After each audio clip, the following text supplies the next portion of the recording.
Some of my students at USC are working with the great Maria Schneider this week, and her music is beautiful and complex and challenging and not like blues, bebop, rhythm changes, standards. It's not full of 2/5s and tritone subs. It's more likely to have modal and contemporary harmony, things like you might see this, just, okay, G Phrygian, G Dorian, G over B, E minor 7, flat 13, D over B flat. What to do with all of that?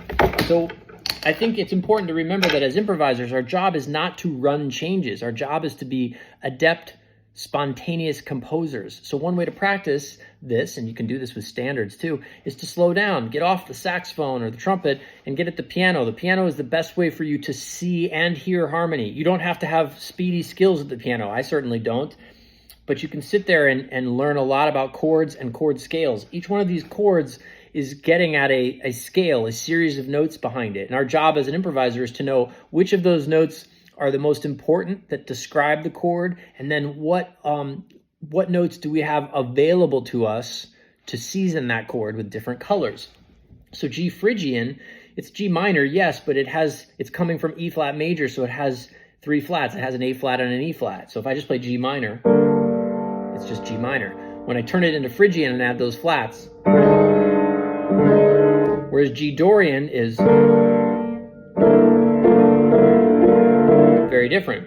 Once I unpack the scale behind each of these chords, I like to use a geometric shape to help me construct melodies. So starting with just a geometric shape. So let's say in this case, I'm going to do this. That gives me some spacing. Ba-da-ba-boo-da. And I'm choosing notes that help describe the harmony. Then I move on to the next chord. Can I basically use that same shape? What notes do I need to change? How can I get something very similar? This creates continuity too with the solo. Instead of just playing new information or running up and down, I'm playing something very similar so the listener can grab onto that as the harmony is shifting around it. If I continue that now, ooh, that's meaty. Very nice.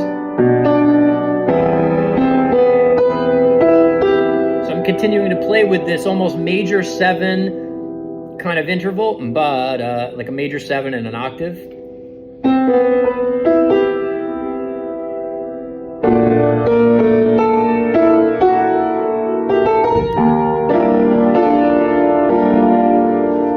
Geometric shapes through the chord scales is very helpful.